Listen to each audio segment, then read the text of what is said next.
Gabe Joel, and this is Comic Smack, your weekly, daily, all the time, anytime comic show where I give you your fix of everything you need to know from the world of comic books and superheroes. And on today's show, we are taking a closer look at Dark Knight's Metal issue number 2. The DC Universe and its heroes are entering one of the darkest eras in their history. What'll happen next? Let's hop on in together and find out, shall we? Alrighty then, so as we open up the comic, we actually get to read a few excerpts from the Journal of Carter Hall, aka Hawkman, aka apparently the most important person in the DC Universe we just didn't know. The journal talks about the creation of the DC Universes and drops several amazingly nerdy references to the Big Hand at the beginning of creation and even Krona the Mad Guardian. Batman read this journal too at the end of the previous issue, and it set him off on a crazy new mission to stop himself from being turned into a portal by an evil bat god from an evil dark alternate dimension. This erratic behavior has not gone unnoticed by Batman's friends in the Justice League, who the last time they saw him, he stole an important piece of nth metal from Kendra Saunders and basically ran off, essentially making Batman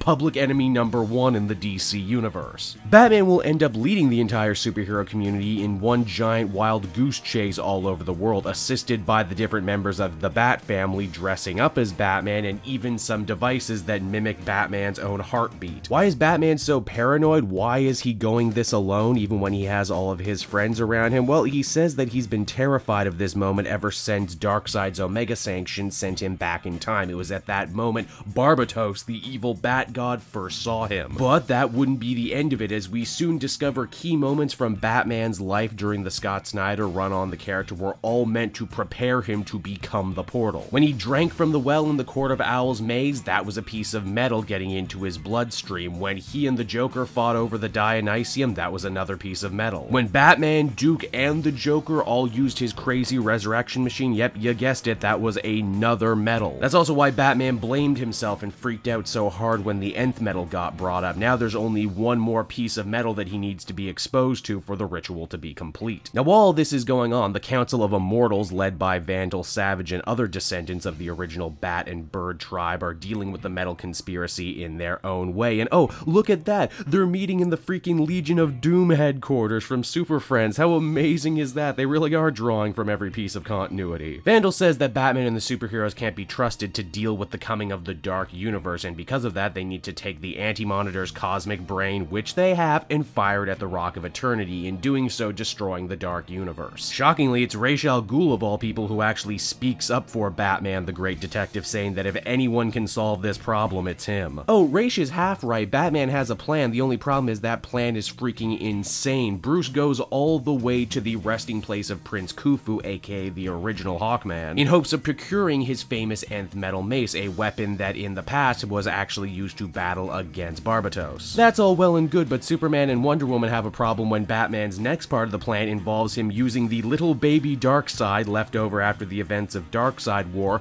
to fire an Omega Sanction at himself so he can go back in time and stop Barbatos before he even starts. Thankfully, Batman doesn't get a chance to destroy the space-time continuum or erase himself back to the future style, because it's at that point the High Priests of Barbatos show up. You see, this tomb didn't belong to Prince Khufu at all. That tomb had been destroyed. This was a monument dedicated to Hoth Set, aka the Hawk's arch nemesis and a follower of the Dark Bat God. But they're not the only ones who are there. We also see a couple members of the Court of Owls. These cultists are deeply entrenched in the millennium-old war of bats and birds, but they're referred to as the Judas tribe, who turned away from the birds to worship the bat instead. They were the ones who started the process of preparing Batman for this dark ritual, and they've gone a step further now, preparing the final metal. A metal that we discover is a brand new element they created through the Hadron Collider and Powers Industry. Hey, bringing it back to Gordon's time as Batman. This new element is fittingly referred to as Batmantium.